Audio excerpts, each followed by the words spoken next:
literasi membaca dengan kontennya adalah teks fiksi. Contoh soal literasi membaca dengan kontennya adalah teks fiksi untuk soal kelas 5 SD. Ibu bacakan ya soalnya. Ada dua orang sahabat melakukan perjalanan panjang. Ketika di tengah perjalanan, mereka terlibat dalam suatu perdebatan. Pertengkaran itu terjadi sampai salah satu dari mereka menampar yang lainnya. Sahabat yang ditampar itu tak berkata apapun, tapi menuliskan suatu kata di atas hamparan pasir. Tulisan tersebut berbunyi, "Hari ini teman baikku menamparku." Walaupun mereka bertengkar, tapi tetap melanjutkan perjalanan bersama. Saat di perjalanan, mereka menemukan sebuah sumber air dan memutuskan untuk mandi. Namun, malang nasib teman yang ditampar tadi, ia tergelincir dan hampir tenggelam di dalam sumber air tersebut. Melihat itu, tentu saja teman yang menampar tadi menolongnya dan ia pun selamat. "Hari ini teman baikku menyelamatkan nyawaku," ukirnya pada sebuah batu. Teman yang telah menampar dan menyelamatkan nyawanya tadi bertanya, "Mengapa saat aku menyakitimu, kamu menulis di atas pasir, sedangkan saat aku membantu, kamu mengukir pada batu?" Kemudian ia menjawab, "Karena menulis di atas pasir mudah terhapus oleh sapuan angin, sedangkan mengukir di atas batu tidak mudah hilang oleh terpaan angin kencang sekalipun." Ini pertanyaannya untuk soalnya. Nah, seperti ini. Nomor 1, tentukan setiap pernyataan berikut sesuai dengan isi teks ataukah tidak. Jadi di sini kita disuruh memilih apakah pernyataan yang ketiga ini sesuai atau tidak. Jika sesuai, kita klik di kolom sesuai. Jika tidak sesuai, kita klik di tidak sesuai. Kita mulai dari yang pernyataan pertama.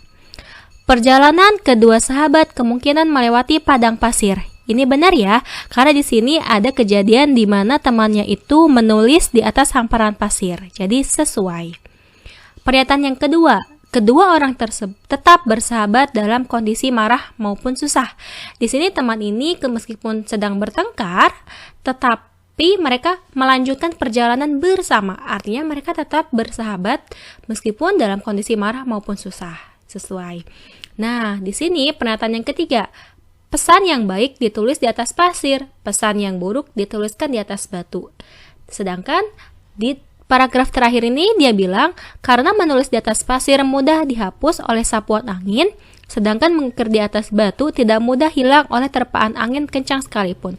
Artinya di sini jika kita melakukan kebaikan, maka ingatlah terus. Makanya dia mengukir di atas batu. Tapi jika kita punya teman yang melakukan kesalahan, baiknya kita segera melupakannya. Makanya di sini dia bilang menulisnya di atas pasir agar mudah terhapus. Jadi di sini tidak sesuai. Ini malah kebalik ya. Harusnya pesan yang baik itu dia tulis di atas batu. Jadi tidak sesuai. Nah, soal selanjutnya, pilihlah pesan-pesan yang merupakan simpulan dari isi teks ya. Kita cek pernyataan pertama. Jadi kalau di sini kalau memang sesuai kamu klik, tapi kalau tidak sesuai kamu biarkan saja, nggak usah diklik. Nah, pernyataan pertama, jangan mengingat kesalahan orang lain terlalu lama. Benar ya, di sini kita jangan mengingat kesalahan orang lain terlalu lama. Pernyataan kedua, pertemanan sejati akan terbentuk setelah melewati masa perkelahian. Berdasarkan teks di sini, meskipun mereka bertengkar, sebelumnya mereka juga tetap bersahabat dan setelahnya juga mereka tetap bersahabat. Jadi ini tidak sesuai. Kita nggak usah klik apapun. Pernyataan ketiga, persahabatan memerlukan sikap memaafkan dan membalas kebaikan. Ini sesuai. Kemudian yang ketiga, jika diberi kebaikan oleh orang lain harus segera membalasnya. Di sini tidak ada ya, tidak ada pernyataan atau kejadian yang jika dia diberi kebaikan oleh orang lain harus segera membalasnya. Ya. Selanjutnya, nah, cermati pantun berikut. Jika ada jarum yang patah, jangan disimpan di dalam peti. Kalau ada kata yang salah, jangan disimpan di dalam hati. Apakah isi pantun tersebut sesuai dengan isi teks? Ya, yang ini sesuai ya. Nah, sesuai. Dari mana sih kita bisa lihat? dia sesuai atau tidak. Di sini ada pertanyaannya ya. Berikan bagian isi teks yang mendukung jawabanmu. Ya, ini ada di bagian akhir ya. Di sini dia bilang karena menulis di atas pasir mudah terhapus oleh sapuan angin, sedangkan mengukir di atas batu tidak mudah hilang. Artinya, kalau ada yang salah, maka jangan disimpan dalam hati, segeralah lupakan. Sedangkan jika kebaikan, janganlah dilupakan secepatnya. Jadi, kalau kita melakukan kebaikan atau teman kita melakukan kebaikan, maka ingatlah selalu kebaikan tersebut. Oke, lanjut. Nah, ini soal berikutnya itu tentang teks informasi. Saya bacain ya soalnya. Kuda laut merupakan hewan laut yang memiliki kepala seperti bentuk kepala kuda dan moncong yang panjang. Ukuran tubuh kuda laut juga bervariasi, bisa mencapai sekitar 35 cm.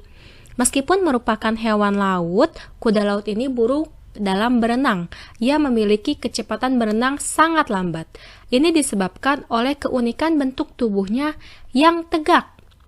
Keunikan tubuhnya yang tegak juga membuat ia berenang secara vertikal, bukan horizontal seperti ikan lainnya.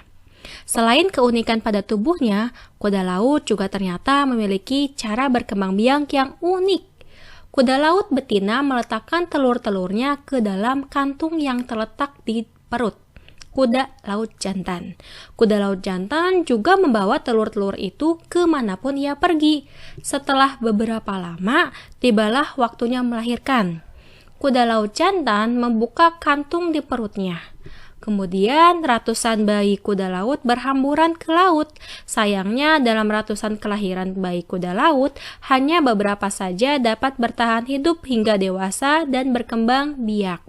Populasi kuda laut terus menurun akibat pemangsa, polusi, perusakan habitat, dan perdagangan secara ilegal. Jadi ini teks informasinya.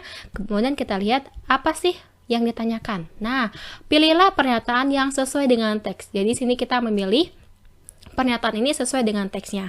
Jadi kalau sesuai, klik saja di kolom ini. Tapi kalau tidak sesuai, kita biarkan saja ya, jangan diklik.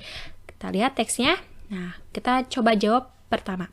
Kuda laut berkembang biak dengan cara bertelur. Nah, di sini ada ya, kuda laut betina meletakkan telur-telurnya. Oke, berarti ya otomatis kuda laut ini berkembang biak dengan cara bertelur. Sesuai. Kuda laut memiliki kemampuan berenang yang buruk. Nah, di sini sudah diberitahu ya di teks ini bahwa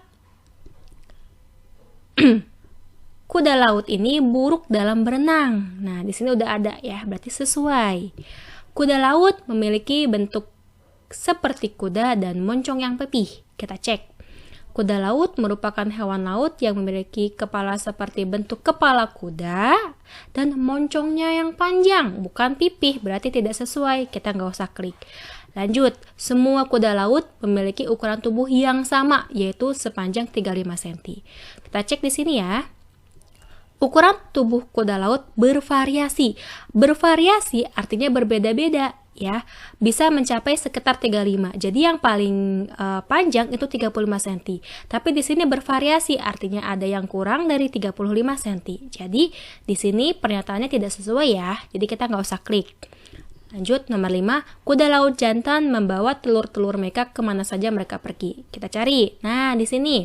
Kuda laut jantan Kuda laut jantan juga membawa telur-telur itu kemanapun ia pergi. Berarti di sini sesuai, ya.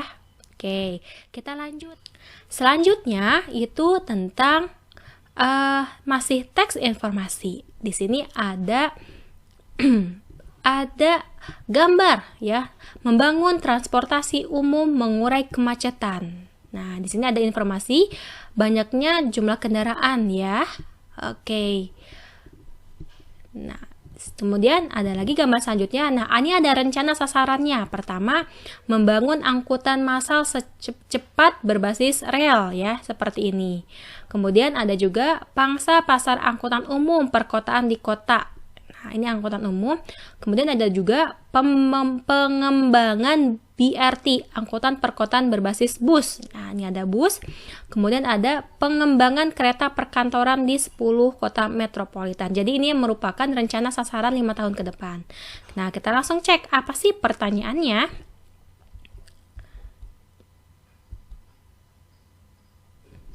Nah, kita cek ya di sini ya. Solusi untuk mengurai kemacetan yang sesuai dengan pesan di dalam infografik adalah, kita lihat, penambahan jumlah bus. Ya, tadi benar ya, kalau bus itu merupakan salah satu solusi untuk mengurai kemacetan. Penambahan jumlah motor dan sepeda motor, penambahan jumlah mobil dan sepeda motor itu salah ya, atau tidak sesuai. Kenapa? Karena di sini tidak termasuk ke solusi menambah jumlah motor ataupun mobil.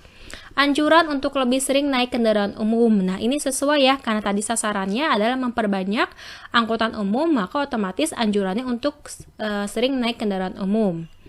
Kemudian keempat, anjuran untuk lebih sering naik kendaraan pribadi, berarti ini salah. Nah, lanjut. Nah, sekarang adalah tentang contoh soal numerasi untuk kelas 5 SD. Oke, kita bacakan ya. Membuat bolu kukus. Fitri akan membuat bolu kukus. Untuk setiap resep, ia memerlukan 1/5 kg gula, 1/4 kg tepung, serta 150 gram mentega dan 300 gram bahan-bahan lainnya. Pertanyaan pertama, Fitri memerlukan 1/5 kg gula. Ia meletakkan sejumlah gula di timbangan dan ditunjukkan pada gambar berikut. Berapa gramkah gula yang harus dikurangkan? Nah, di sini ya, jadi Fitri ini sudah memasukkan 1/5 kg gula, tapi ternyata di timbangan menunjukkan angka 250 kg. Ya, kita coba cek dulu soal yang kedua. Jika Fitri membuat 6 resep adonan, maka jumlah gula, tepung, dan mentega yang dibutuhkan tuh berapa kilo? Oke, kita coba jawab yang nomor 1, pembahasan. Nah, Fitri ini kan memerlukan 1/5 kg gula. 1/5 kg gula, jadi 1 kilo itu kan 1000 gram. Kita ubah dulu dalam bentuk gram. Jadi 1/5 dikali 1000, yang hasilnya adalah 200. Jadi yang dibutuhkan oleh Fitri untuk membuat satu resep bolu kukus adalah sebanyak 200 gram gula ya. Sedangkan di timbangan ini 250, berarti yang harus dikurang adalah 250 dikurangi 200 gram yang dibutuhkan. Jadi kita harus menguranginya adalah 50 gram. Jadi jawabannya adalah 50 gram. Untuk yang kedua, tadi kan untuk satu resep ini kita membutuhkan 1/5 gula, 1/4 kg tepung, dan 150 kg mentega. Untuk satu resep, kalau untuk 6 resep berarti tinggal kita kalikan 6 saja ya. Berarti jawabannya adalah jawabannya adalah yang D ya. Di sini 6 dikali 1/5 gula tambah 1/4 tepung dan 0,15 mentega. Jadi di sini dia ingin dalam bentuk kilogram. Jadi si 150 kg ini kita bagi dengan 1000. Jadi 0,15 kg. Ya, seperti itu. Nah, lanjut soal berikutnya. Setiap resep adonan menghasilkan 16 bolu kukus dengan berat masing-masing 50 gram. Apakah benar proses memasak bolu kukus mengurangi berat adonan? Nah, kita coba cek ya, kita coba hitung. Untuk satu resep itu kita butuh 1/5 kg gula. Yang tadi udah kita hitung adalah 200 gram gula. 1/4 kg tepung artinya butuh 1/4 dikali 1000 gram, yaitu 250 gram tepung, 150 gram mentega, dan 300 gram bahan lainnya. Jadi sebelum dimasak berarti total berat sebelum dimasak ini kita tambahkan saja semua, yaitu 900 gram ya. Nah, kemudian kita cek total berat setelah dimasak. Tadi kan kita tahu kalau dia dapat 16 bolu dengan satunya itu 50 gram ya, berarti 16 dikali 50 gram. Oh, setelah dimasak ternyata total beratnya adalah 800 gram. Nah, berarti yang awalnya 900 gram setelah dimasak jadi 800 gram, berkurang dong ya. Jadi berat bolu kukus menjadi berkurang sebanyak berapa? Tinggal awal dikurangi akhir. 900 gram dikurangi 800 gram berarti 100 gram. Artinya Sesuai ya, jadi apakah benar proses memasak bolu kukus mengurangi berat adonan? Itu jawabannya adalah ya, mengurangi sebanyak 100 gram.